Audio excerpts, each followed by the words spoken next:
පෙනෙනවානේ එහාගිය දේව පූජාවක යථාර්ථය පරවක් කාවඩී.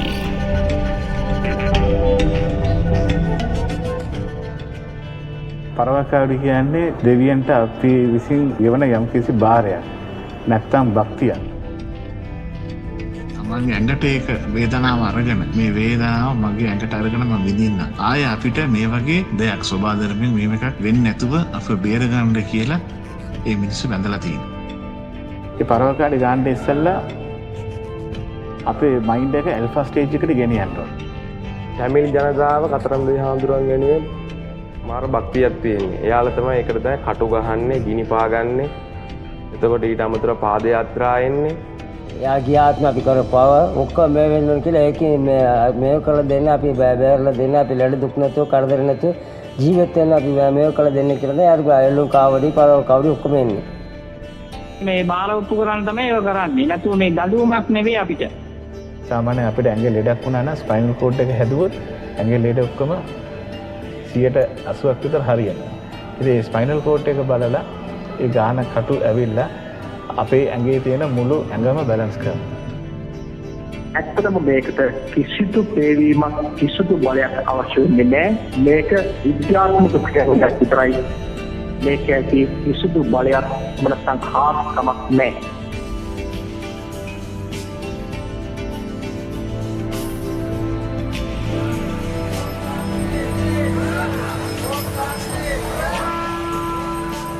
දෙවියන් දුන් ජීවිතය දෙවියන්ටම භාර කරනවා සිදු කරන දේව පූජාවක යථාර්ථය සොයා යන ගුවන් විදුලි චාරිකාවයි මේ.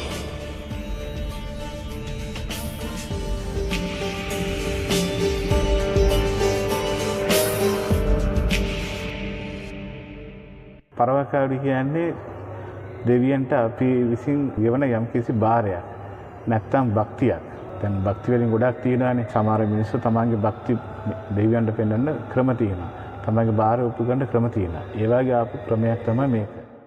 යෝගී ගෝපීනාත් ගුරුතුමා ප්‍රධානී සිද්ධර් යෝග පීඩම් ශ්‍රී ලංකා.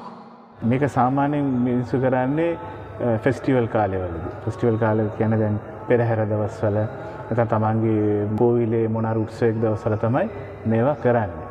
ඉතින් මේක කරන්න මේවා වලින් වෙන්නේ ඉතින් තමන්ගේ භක්තිය පෙන්වන්නකොට ඒගොල්ලෝගේ භක්තිය පැත්තෙන් බැලුවොත් ඒගොල්ලෝ යම්කිසි සෙල්ෆ් මේවා තියෙන කියන්නේ මම මේක කරා. මම දෙවියන් වෙනුවෙන් මේවා කරා. ඒ සතුට ඒවා තමයි කරන්නේ. ඒක අපේ මනසේ ඉඳලා සිතේ ඉඳලා හැමදේම තියෙන අපේ මොලේ. ඉතින් අපේ මොලේ තියෙන ෆ්‍රීකවන්සිස් වල තමයි ඔක්කොම මේ වෙන්නේ. ඒ ෆ්‍රීකවන්සිස් වල අපිට කියන්න පුළුවන් ඩෙල්ටා, බීටා, ඇල්ෆා, බීටා, ගාමා. සාමාන්‍යයෙන් අපි ඉන්නේ බීටා මෙගාහර්ට්ස් වල තමයි අපි ඉන්නේ. එතකොට අපි නිදා ගන්නකොට අපේ ශක්තිය වැඩි වෙලා ඒ ශක්තිය එළියට එනකොට ගාමා වේව්ස් එනවා. හැබැයි ගාමා වේව්ස් එනකොට තමයි මිනිස්සු ආරුඩ ඇවිල්ලා නටන්නේ. ඒකම දෙවියෝ වෙන්නේ නැහැ. මොලේ වෙන ඒ ෆ්‍රීකවන්සි එක. එතකොට ගාමා වේව් එක එළියට එනකොට ශක්තිය වැඩි වෙනවා. ඒ වගේම අපේ තියෙන ශක්තිය නැති වෙනවා. ඇල්ෆා වේව් කියන්නේ භාවනා වේව් එක. ඒ ඇල්ෆා වේව් එක තමයි අපේ මනස තියෙන්නේ. ඉතින් මේ පරවකාවඩි වලින් වෙන්නේ අපේ ගාමා වේව් එක වැඩියෙන් එළියට යනවා.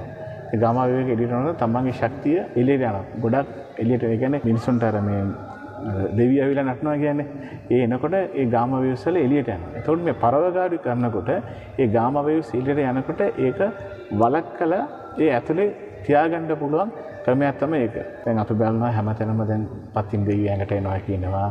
යම් දෙවිවරු ඇඟට එනවා කියන්නේ. එහෙම දෙවිවරු ඇඟට එනවා කියලා මම දන්නේ. ඒ වුණාට ඒ දෙවියන්ගේ මොන බලවේගයක් ඇඟට එනවා. මොනවාරි දෙවියන්ගේ බලවේගයක්. ඒ බලවේගය ඇඟට එනකොට ඇඟ වීක් වෙනවා. ඒක වීක් වෙන්නේ නැතු ඉන්න මේ පරවකාඩි වලින් අපි කටු ගන්නවා. ඒ කටු මේ ඔක්කොම ගන්නේ අපේ ඇඟේ තියෙනවා සමහර පොයින්ට්ස් තියෙනවා. ඒක අපි කිව්වොත් ඔබ පැරණි කාලේ අපේ ඍෂිවරු ඕවට කිව්වා වර්මා කියලා. වර්මා පොයින්ට්ස් කියලා. ඒකට ඒ කටු ටික ගන්නකොට ගාමා වේව් එක ඇවිල්ලා මේගොල්ලෝ නටනකොට ශක්තිය එළියට යන්නේ. ඒක එංගේ ඇතුළෙම තියෙනවා. එතකොට කොච්චර ඒ ආශය වෙලා නැටුවොත් ඒගොල්ලෝගේ ශක්තිය එළියට යන්නේ. ඒක ඇතුළෙම තියාගන්න ක්‍රමයක් තමයි ඕක. ඉතින් ඒව වලින් ඒ ඇතුළේ ඒගොල්ලෝගේ ශක්තිය රැඳනවා වගේම ඒගොල්ලෝ ඒ කාල සීමාව යනකොට කාට හරි මේ තිරනුරක් තියනවා නැත්තම් පොඩි ළමයි මේකට බඩම් මල දෙනවා. එහෙම කරනකොට ඒ කටු වලින් කාපු ඒ දාපු නිසා ඒගොල්ලෝගේ ඇඟේ පොඩි අපේ ඇඟේ තියෙනවා අපි දන්නේ නැති ඇඟක් තියෙනවා. ඒකට අපි ඕරා කියලා කියනවා. ඒ ඕරා එකේ අඳ පවර්ෆුල් ඕරා එකක් ඒගොල්ලෝ ඇඟේ තියෙනවා. ඉතින් අපි උස්සලා මෙහෙම කරනකොට ඒ ශක්තිය ඒ කට්ටියට යනවා. ඉතින් මේක ඇවිල්ලා පරවකාඩි කියන්නේ ඒ ශක්තිය තමන්ගේ තියෙන ශක්තිය විශ්වයේ ශක්තිය ඇඟට අරගෙන ඒක මිනිසුන්ට දෙන එක ක්‍රමයක්. ඒ කාලේ කට්ටිය හොයාගෙන එක තියෙනවා. ඉතින් තමන්ගේ භක්තිය පෙන්වන්නා වගේම ඒ ශක්තියත් ඒ මිනිසුන්ට දෙන්න තමයි පරවකාඩියම කරන්නේ. කටුවක් ගැනීම කොයි තරම් වේදනාවක්ද? කටුවක් ගැසීම කොයි තරම් වේදනාවක්ද? නමුත් සනාතන ධර්මය එහෙමත් නැත්නම් හින්දු ආගම තුල දේව භක්තියෙන් සිදු කරන මේ අපූර්ව චාරිත්‍රය ගැමි සමාජයේ අසන්නට වන අනවින කොටිවිනවලදී කරනු ලබන දුෂ්ට පලිගැනීමේ ක්‍රමයක් නම් නොවේ.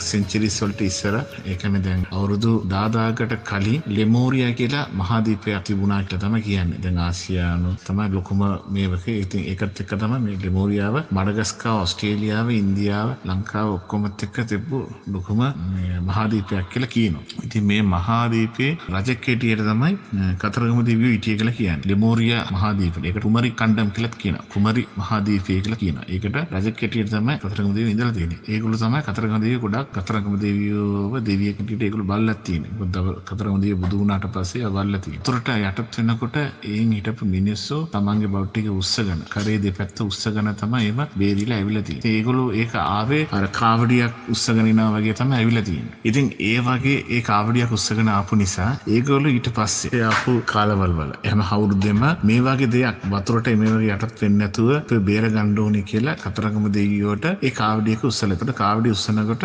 ඒගොල්ලෝ විතපු ගොඩාක් කටු කාලය කියන්නේ මේ දුක් විඳලා තමයි ඒගොල්ලෝ තමන්ගේ ජීවිතේ බේරලා තියෙන්නේ. ඒක මතක් කරගන්න. තමන්ගේ ඇඟවල කටු ගාගෙන ඒක කටු ගාගෙන පරවක් කාවඩි කියලා ඒගොල්ලෝ ඇවිල්ලා තියෙනවා. සමහර මිනිස්සු කාවඩියක් උස්සේ කරේ තියාගෙන ඇඟේ කටු ගාගෙන ඒගොල්ලෝ ඇවිල්ලා තියෙනවා. ඒකට හේතුව ඒගොල්ලෝ තමන්ගේ ඇඟට ඒක වේදනාව අරගෙන මේ වේදනාව මගේ ඇඟට අරගෙන මම විඳින්නම්. ආයේ අපිට මේ වගේ දෙයක් සෝබාදරමින් මේක වෙන්නේ නැතුව අප බේරගන්න කියලා ඒ මිනිස්සු වැඳලා තියෙනවා.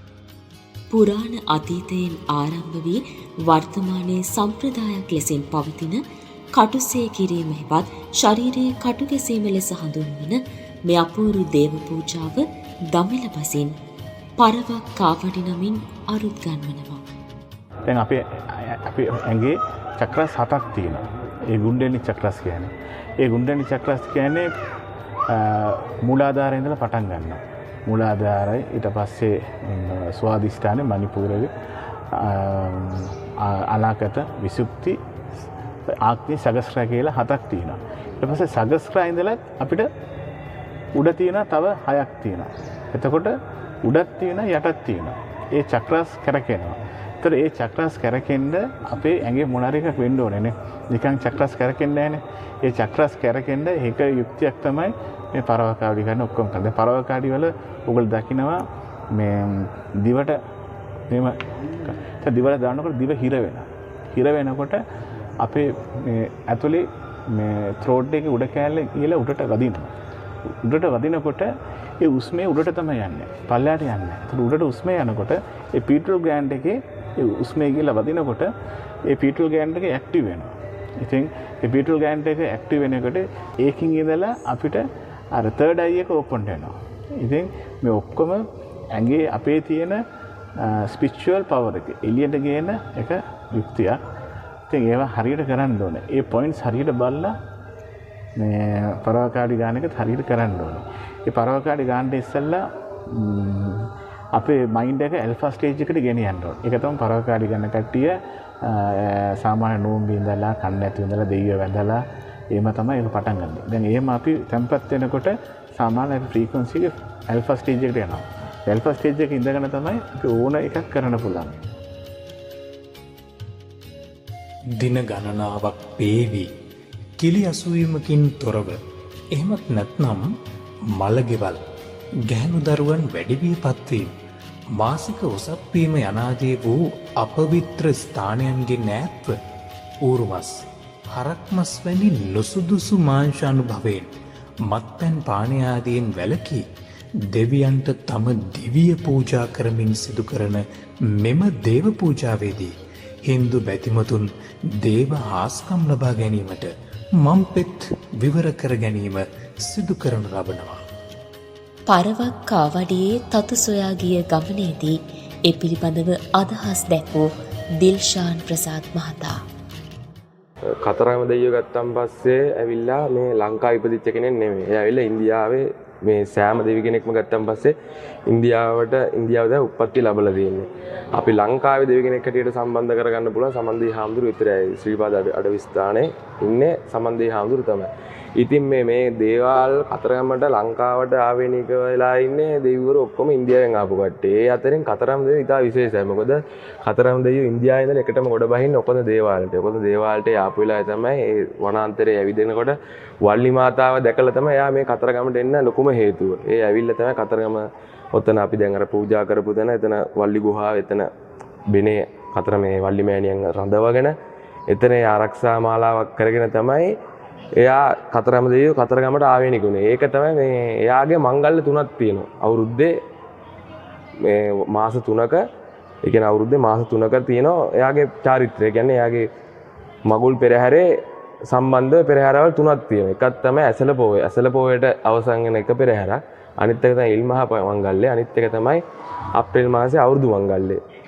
ඉතින් දැන් මේ එන මාසේ එනවා ඉල්මහ මංගල්‍ය. ඒක ඇවිල්ලත් කතරන්දේ හාමුදුරුවන්ගේ මංගල්‍ය කියන්නේ යාගේ විවාහ මංගල්‍ය සම්බන්ධයෙන් කරන චාරිත්‍රාක් හැටියට තමයි. ඒකට ආවේනික වෙලා තියෙනවා තමිල් ජනතාව කතරන්දේ හාමුදුරුවන් වෙනුවෙන් මාර භක්තියක් තියෙන්නේ. එයාලා තමයි ඒකට තමයි කටු ගහන්නේ, ගිනි පාගන්නේ. එතකොට ඊට අමතරව පාද යාත්‍රා එන්නේ. ඒ දෙයි හාමුදුරුවෝ පේ වෙලා ඉන්නේ.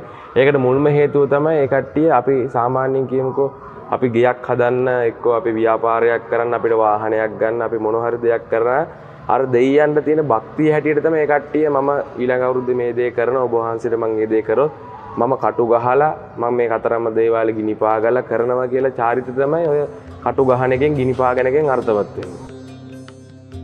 මෙලෙස පේවන හින්දු බැතිමතුන් පෙරකී චාරිත්‍රානුකූලව පූජා දිනයේදීත් පේවීම සිදුවන අතර පළමුව කහදියරින් ස්නානය කර පිරිසිදු වී දෙවනුව චාරිත්‍රානුකූලව දෙවියන් වැඳ අවසරගෙන උල් කෙළවරක් සහිත ලෝහවලින් සෑදූ කම්බිකූරු හෝ කම්බි කොකු ශරීරය හරහා ගැසීම සිදු කරනවා. එසේ පිටෙහි ගසන කොකුවලට ලනු තමා අදිමින් උඩ රැඳවීම සිදු කරන අතර මුහුණ හරහා යකඩ කූරක් ගැසීමටද ඔවුන් කටයුතු කරනවා.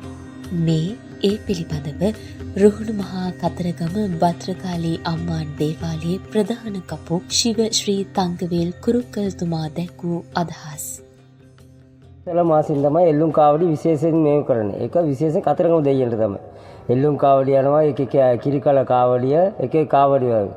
ඒක අපි බාහිර වෙච්ච ඒවා එයා ගියාත්ම අපි කරන පව ඔක්කොම මේ වෙන්න ඕන කියලා ඒකේ මේව කළ දෙන්න අපි බෑරලා දෙන්න අපි ලඩ දුක් නැතුව කරදර නැතුව ජීවත් වෙන්න අපි මේව කළ දෙන්න කියලා එයාට එල්ලුම් කාවඩි පරව කාවඩි ඔක්කොම එන්නේ. පෙරවානේ එහාගේ දේව පූජාවක යථාර්ථය පරවක් කාවඩි. අරුම පුදුම කරුණ වන්නේ මේ ආකාරයෙන් ගැසූ කටු ගැලවීමෙන් අනතුරුව කටු ගැසූ ස්ථානයන්ගෙන් කිසිදු ආකාරයක රුධිර වහනයක් සිදු නොවන අතර යකඩ කූරු නිසා හටගත් තුවාල පැසවීමට ලක් නොවීමයි. මේ විස්මය දනවන කාරණය පිළිබඳව එස් රාම මහතාගෙන් අප විමසීමක් කළා. කටු ගන්නකොට මේ ඕන සුදිය කඩ කූරු තියෙනවා. ඒක ඕන. ඊට පස්සේ පේ වෙලා ඉන්න ඕන දවස් 30ක්. ඊට පස්සේ ආලුඩේ ගන්නවා. ආලුඩේ යට ආවේ නැත්නම් ඒ කටු ගහන්න බෑ. ආලුඩේ ආව පස්සේ කටු ගන්නනේ. ඊට පස්සේ අපි තියනවා විවිධි කියලා අපේ ආගමෙන්. අර විවිධි කියන්න ඕන. පළතුරු පූජාවල් දෙන්න ඕන. කරලා තමයි යට ආරුඩේ ගන්න. ගාථාවල් තියෙනවා. ඒව කියන්න ඕන. කිව්වම පස්සේ තමයි අර කටු ගන්න මේ කෙනාට ආරුඩේ එන්නේ. ආරුඩේ ආවන් පස්සේ කටු ගන්නවා. ඊට ඊට පස්සේ එල්ලිලා ගෙනියනවා. අපේ ආගමේ තියෙනවා අර මේ කොළඹ ගිහලා ගේන්න ඕන අර මොකද අලු තියෙනවා, රොට්ටි ඒවා තියෙනවා, ඒව ගේන්න ඕන. ඊට පස්සේ කටු තියෙනවා. ඒකට වෙනම ගහන්න ඒ කටු ගේන්න ඕන. සුභිය කඩේ හරි මේ පිත්තලෙන් හරි කටු තියෙනවා. ඒ කටු ගේන්න ඕන. කටු ගෙනල්ලා ඊට පස්සේ පේ වෙලා ඉන්න ඕනේ. එයා දවස් 30ක් ඊට පස්සේ යට ආරුඩේ ගන්න ඕන. ඒ ගාථාවල් කිව්වම පස්සේ තමයි ආරුඩේ එන්නේ. ආරුඩේ ආවම පස්සේ තමයි අර කටුව ගන්න ඕන. ඊට පස්සේ තමයි එල්ලන් යන්නේ කියන්නේ. ඉතින් තියෙන අර විවිධි කියලා ඒක ගානවා ඉස්සර වෙලා අර මෑගේ. ගැව්වම පස්සේ යා නාවන ඉස්සර නෑවුම් කාවතුනේ නාවලා පස්සේ ඒක අපි අර කටු ගන්නකොට අපි දන්නවා මෙන්න මේ අවල්තන තමයි මේ ගහන්න ඕනේ කියලා. අම ඇල්ලුවම පස්සේ පිටේනේ ගන්නෙ. ඒ පිටෙන් ගෙව්වම පස්සේ අම කෑල්ල අල්ලන විදියක් තියෙනවා. ඒ විදිය තමයි ගන්න ඕනේ. නැත්නම් කටු වලට වැදුනොත් ඇගේ තියෙන නාර වලට එහෙම වැදුනොත් එහෙම ලේනවනේ. ඒවත් බලාගෙන ඕන ඒව ගහන්න. ඒක අමෙන් අල්ලනකොට තේරෙනවා ගාන එක්ක. දැන් මට දැන් මට අනිත් මිනිස්සුන්ට ගානකොට මට තේරෙනවා මෙන්න මෙතන මේ නාවන තේ කියලා. ඒව බල්ලා මේ මිල්කල බල්ලා තමයි ගහන්නේ. අංශිවත් නාර වලට වැදුනොත් එහෙම මේ ලේ එනවා. ඊට පස්සේ ඒක හරි නෑනේ. ඒක තමයි එහෙම මේව කළා ගහන්නේ. පැය 4-5ක් ඉන්නවා. මොකක්වත් වෙන්නේ නැහැ. ඊට පස්සේ අර කටු ගැලවුවම පස්සේ පෙදීන අර මේ අලු තියෙන ඒව තීවුවම පස්සේ ඒව මැකිලි යනවා. ඇල්ලමකත් ඉතින්න. ලේන්නෙත් නැහැ. ඒ කතරගම දෙවියන්ගේ මේකකින් තමයි ඒක අදලා තියෙන්නේ. විවිධි කියලා. ඔය දෙමළෙන් කියන්නේ මේ සිංහලෙන් කියන්නේ අලු කියලා ඒක. විවිධි. ඒ ගාන මිනිහට ඕනේ නැහැ. අර ගාලා එල්ලිලා යන්නේ එයාට ආරුඩේ තියෙන්න ඕනේ. නැත්තම් කටු බයින්නේ නැහැ. ආරුඩේ නැත්තම් කටු බයින්නේ නැහැ යාගේ පිටේ. ආරුඩේ આવොත් විතරයි කටු බයින්නේ. නැත්තම් ඉතින් වද විදින්න ඕනේ. දවස් 30ක් හරි 21ක් හරි ඉන්න ඕන. මස් මාල් පිළිජාති කන්න නැතුව ඒ වෙලාව ඉන්න ඕන. ඉතින් ඒක බාරයක් කියලා කරන්නේ. දැන් මම බාර වෙන්නේ මේම දෙයක් මම ඔයට කරනවා කියලා කතරගම දෙවියන්ගේ බාරයක් වෙනවා. මේ කියන්නේ දැන් අපිට ලෙඩ දුකක් වෙන්නේ නැතුව අපිට මොකක් හරි වෙලච්ච ඒවා අපේ අම්මලා තාත්තලා ඉස්සර කාලේ පොඩි කාලේ ඒගොල්ලෝ මේ බාර වෙනවනේ. ඔයිට මොකක් හරි ඔප්පු කරන්න කියලා බාරයක්. ඊට පස්ස ගන්න මේම දෙයකටත් තව යනවා කටිය. පින බාර ඔප්පු කරන්නේ මේ බාර ඔප්පු කරන්න තමයි ඒක කරන්නේ. නැතුව මේ දඬුවමක් නෙවෙයි අපිට. මේ ලංකාව විතරක් නෙවෙයිනේ ඒක වෙන්නේ. හින්දු ආගම හැමතැනම ඊයාවෙම දැක්කේ. මමත් අවුරුදු 3ක් ගිහලා දෙනේ. හැබැයි මේ මේකක් තියෙනවා. ඔය අවුරුදු ගාණක් යන්න දැන් අවුරුද්දක් ගිහලා නවතින්නත් හොඳ නැහැ. අවුරුදු 3ක් 5ක් එහෙම බාර වෙනවා. 7ක් 9ක් එහෙම බාර වෙනවා. බාර වෙලා ඒ ගානට යන්න ඕනේ. ඉතින් හැම අවුරුද්දම. එහෙම තමයි ඒක තියෙන්නේ. සමහර කට්ටිය අවුරුද්දක් බාර වෙන මම මේ අවුරුද්ද විතරයි යන්නම් කියලා බාර වෙලා යනවා. එහෙමත් පුළුවන්. නැත්නම් දෙකක් යන්න බෑ. 3ක් එක්ක 5ක් අන්න එහෙම යනවා. 7ක් 9ක් එහෙම බාර වෙලා යන්න පුළුවන්. ඒත් යන්න පුළුවන් වෙන්නේ ආරුඩේ තුනක් විතරයි. නැතුව නිකන් ගාගෙන යනවා මිනිස්සු මේ කඩපි ටිකක් දාලා එහෙම හරියන්නේ නැහැ. ඕක ගිහලා ගැලවුවම පස්සේ දුක් විඳින්න වෙනවා. ඉස්පිතාලවල ගිහලා පිට පලාගෙන බේත් දාගෙන තමයි ඉන්න වෙන්නේ. ඉතින් බොරු කරෝ. ඒක බොරුවක් නෙවෙයි. ඒක ඇත්ත. මම කරපින්ද මම මේ කියන්නේ. අපිට නම් දෙයියනේ ඉඳලා මොකක්වත් දුන්නේ නැහැ. පරවක් කාවඩි ලෙසින් හඳුන්වන මේ කටුසේ කිරීම හෙවත් ශරීරයට කටු ගැසීමේ පුද පූජාව තුළින් නිදන්ගත රෝග මෙන්ම පරිසර සාධකව පැන නගින රෝග සුව කිරීමේ හැකියාව ඇති බව හින්දු බැතිමතුන්ගේ විශ්වාසයයි. ඇතමුන් දේව හාස්කම් ලෙස දකින මේ පරවක් කාවඩි තුලදී කටු ගසන විට වේදනාවක් නොදැනීම, රුධිරය ගැලීමක් සිදු නොවීම, තුවාල පැස නොවීම, සමයිරී නොයාම සහ සිදුරු ෂණයෙන් වැසී යාම යන ගුප්ත කාරණා පිළිබඳවද මහත් වූ භක්තියකින් කතා කරනු ලබනවා. පරවකාඩි වල දැන් ඇත්තම අර සයන්ටිෆික් පැත්තක් තියෙනවා තමයි. ඒ කියන්නේ අපේ පොයින්ට්ස් මේ වෙනකොට අපිට මේ ඇඟෙත් ගොඩක් ලෙඩ සුව වෙනවා. ඒ වගේ ගොඩක් දේවල් තියෙනවා. ඒ නාට ඒව හරියට ගහන්න දැනගන්න ඕනේ. හැමෝටම ඒ ගන්න දන්නේ නැහැ. ඉතින් ඒ වගේ හරි විදියට කටු ගැව්වා නම් සාමාන්‍ය විදියට අපිට හැම ලෙඩක්ම සුව වෙනවා. ස්පෙෂලි අපේ ගොඩාක්ම තියෙන්නේ මේ ස්පයිනල් කෝඩ් එකේ බැක් එකේ. සාමාන්‍ය අපිට ඇඟේ ලෙඩක් වුණා නම් ස්පයිනල් කෝඩ් එක හැදුවොත් ඇඟේ ලෙඩ ඔක්කොම 80% විතර හරියනවා. ඉතින් මේ ස්පයිනල් කෝඩ් එක බලලා ඒ ගාන කටු ඇවිල්ලා අපේ ඇඟේ තියෙන මුළු ඇඟම බැලන්ස් කරනවා. ඉතින් මේකෙන් හැම පැත්තම තියෙන. ඒ කියන්නේ ස්පිරිචුවල් පැත්තකුත් තියෙනවා, සයන්ටිෆික් පැත්තකුත් තියෙනවා. අතීතයේ සිටම විවිධ গুপ্ত බලවේග හා සිදුවීම් පිළිබඳව විශ්වාස කිරීමට බොහෝ මිනිසුන් හුරු වී හිටියා. ඇතමුන් මෙම විශ්වාසයන් පදනම් කරගැනීමෙන් ගොඩනැගූ සමහරක් සංස්කෘතිකාංග තවමත් මිනිස් ජීවිතයට බලපෑම් කරමින් සිටිනවා. මේ කෙසේ වෙතත් විද්‍යාවත් මිත්‍යාවත් අතර සැඟවී ගිය පරවක්කාවඩියේ සත්‍ය පිළිබඳව සොයාගේ ගමනේදී පීන් විද්‍යාකුලපති වෛද්‍යතුමන් අපි සමග ඔහුගේ අත්දැකීම මෙලෙස බෙදා හදාගත්තා. ඇත්තටම දේවහාස්කමෙන් කටු ගැසීම කියන දේ විද්‍යාවක්ද මිත්‍යාවක්ද එහෙම නැත්නම් හාස්කමක්ද? ඔබට මේක ඇත්තටම ලොකු ප්‍රශ්නයක් වෙන්න පුළුවන්. බොහෝ දෙනෙක් කියනවා මේක ගැඹුරු හාස්කමක්, ඒ වෙලා කරන්න ඕන දෙයක්. එසේත් නැත්නම් මේකට ගොඩාක් පෙර සූදානමක් තියෙන්න ඕනේ, කිලි අහු නොවේ තියෙන්න ඕනේ. මේක එහෙම කැපවීමකින් කරන්න ඕන පූජාවක් හැටියට තමයි එක එක ආගම් වල සඳහන් වෙන්නේ. විශේෂයෙන්ම අපිට කියන්න ඕන අපි මෙතනදී කිසියම් හෝ ආගමකට ප්‍රහාරයක් එල්ල කරන්න නෙවෙයි මම මේ මතය පළ කරන්නේ. මේක තියෙන විද්‍යාත්මක පසුබිම දැනුවත් කිරීම සඳහා විතරයි. එහෙම නැතුව කිසිදු ආගමකට මෙතනදී ප්‍රහාරයක් එල්ල කිරීමට බලාපොරොත්තු වෙන්නේ නැහැ. ඇත්තටම දේවහාස්කමෙන් කටු ගැහිම කියන දේ දේවහාස්කම කියන දේ වැරදි. මොකද එතන ඇති හාස්කමක් නැහැ. මිනිස්සු හිතන් ඉන්න මේක හාස්කමක් කියලා. හාස්කමක් කියලා හිතන් ඉන්න හේතුව තමයි හාස්කමක් කියලා කියන්නේ සාමාන්‍ය මිනිසාට කරන්නට බැරි දෙයක් යම් කිසි කෙනෙක් කරනවාද අන්න එවැනි දෙයක් අපි කියනවා හාස්කමක් හැටියට. ඒ කියන්නේ ඉස්තාට සාමාන්‍යයෙන් පිළිගත නොහැකි දෙයක් මේ ලෝකේ සිද්ධ වෙනවාද යම් කිසි බලයකින් සිද්ධ කරනවා එහෙම නැත්නම් යම් කිසි හැකියාවකින් අධිමානසික හැකියාවකින් සිද්ධ කරනවාද අන්න ඒකට අපි මිනිස්සු විශ්වාස කරනවා මේක හාස්කමක් කියලා. ඒ විදිහට තමයි මේ දේව බලයෙන් එහෙම නැත්නම් දේව හාස්කමෙන් කටු ගැසීම කියන දේ හාස්කමක් හැටියට මිනිසා විසින් තීරණය කළේ. මොකද බැලෝ බැලමට මිනිසා හිතනවා මේ කොහොමද මේ මෝන හරහා කටු ගහනවා, කටු වලින් එල්ලෙනවා, කටු වලින් කටු ගහලා පෙරහැර දිගේ ඇදන් යනවා. නමුත් මේ මිනිහයාට කිසිදු වේදනාවක් නැහැ, කිසිදු ගැටලුවක් වෙන්නේ නැහැ. ඇත්තම මේක මේ වෙලා කරන්න ඕන දෙයක් නෙමෙයි, මෙතන තියෙන විද්‍යාත්මක දෙයක්. ඒකේ අපි අධ්‍යයන තුනකට ගන්න පුළුවන් එකක් තමයි අර මූණ හරහා කටු ගැසීම කියන එක. මූණ හරහා කටු ගැසීම කියන සිද්ධිය සිද්ධ කරන්නේ Tamanගේ කම්මුල හරහා. මේ කම්මුල හරහා තමයි කටුව ගහන්නේ. මෙතන තියෙන්නේ ඒ කියන්නේ ස්නායු එහෙම සම්බන්ධ නැති, ඒ කියන්නේ සුළු ස්නායු තියෙන්න පුළුවන්, ප්‍රබල ස්නායුවක් සම්බන්ධ නැති, ප්‍රබල රුධිර නාලයක්වත් සම්බන්ධ නැති සාමාන්‍ය මාංශ පේශියක් කරා තමයි මේ කටුව ගහන්නේ. එතකොට කෙනෙකුට හිතෙන්න පුළුවන් ඉතින් මේ කටුව ගහනකොට පේශියක් කරා ගැහුවත් කටුව ගහනකොට රිදෙන්නේ නැහැ. පැහැදිලි වශයෙන්ම පොඩි රිදීමක් තියෙනවා. නමුත් ඒක දරා ගන්න පුළුවන්. අපි ඔබ ඕන කෙනෙක් දන්නවා ඔබ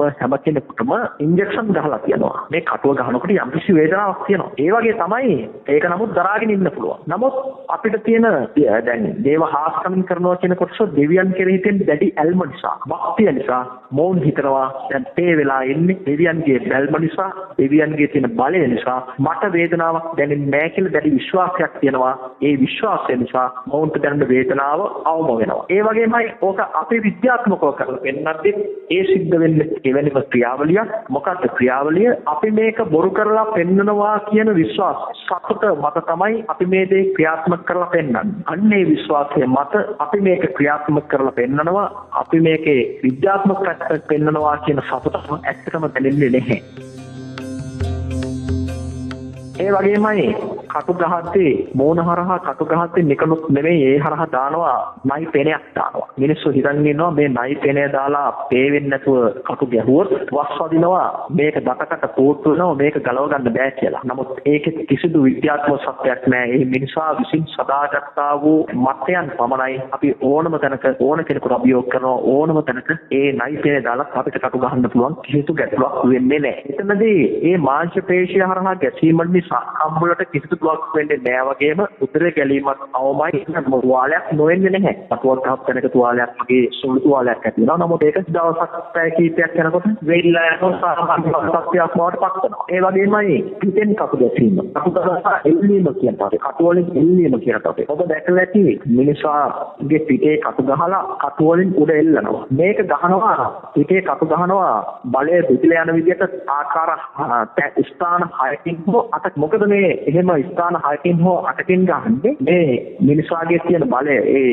එල්ලන පුද්ගලයාගේ තියෙන බර එන්නත ස්කන්ධය දෙදලා යන නිසා තමයි සංකීපයකට ඒ බර ගන්නේ. මේ ආකාරයෙන් 6කට හෝ 8කට ස්ථාන වලට කටු ගහලා කටු වලින් එල්ලලා. නමුත් දැන් අලුත්ම ක්‍රමය තමයි මමත් ඒක දැකලා තියෙන කාලේ සමහර අය කරන කටු දෙකකින් උරහිසේ මාංශ පේශිය හරහා ගහලා කටු දෙකකින් ඒ පුද්ගලයන් උඩ එල්ලනවා. ඉතින් එතකොට යොදා ගන්න කටුව විශාල විශාල කටුවක්. එතකොට ඒ කටු දෙක තමයි බලය යොදා ගන්න. නමුත් කෙනෙකුට හිතෙන්න පුළුවන් ඉතින් ඉරෙන්නේ නැද්ද? මේක හාස්කමක් නෙමෙයි. ඒ ගහන කටුවේ ප්‍රබලතාවය දැන් මූණ හරහා කටු ගහන කටුවේ ඝනකමට වඩා විශාල කටුවක් තමයි පිටේ කටු වලින් එල්ලනකොට ගහන්නේ. ඒ වගේමයි කටු 6කින් හෝ 8කින් එල්ලන කටු වලට වඩා විශාල කටු දෙකකින් තමයි පිටෙන් එල්ලනකොට එල්ලන්නේ. මේ වගේ මේ කටු වලින් එල්ලීම තුළ තියෙන්නේ ඔන්න ඔය වගේ බලය බෙදී යාමක්. ඒ වගේම පෙරහැරේ යනකොට ගහන කටු දෙක පිටේ කටු ගහලා ඒකෙන් ඇදන් යන ස්වභාවයක් තමයි පෙන්වන්නේ. නමුත් අතර ඇදන් යාමක් සිද්ධ වෙන්නේ නැහැ. පිටේ කටු ගහලා ඒවට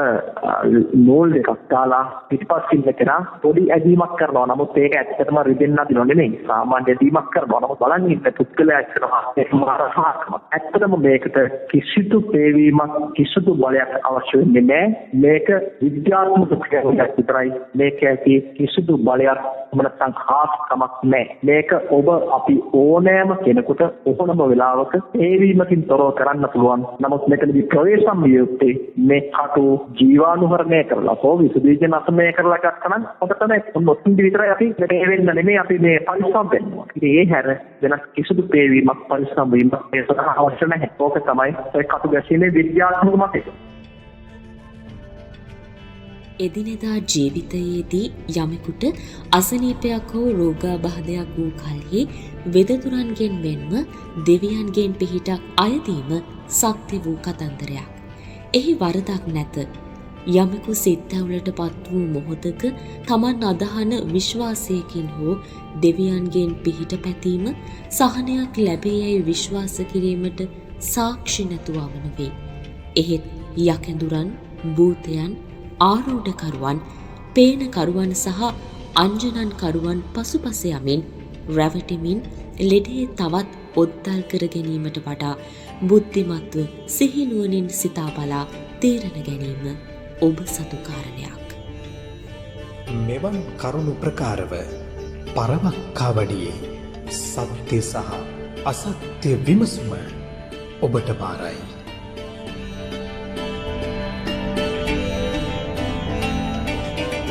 පෙනෙනවාදයෙන් එහා ගිය දේව පූජාවක යථාර්ථය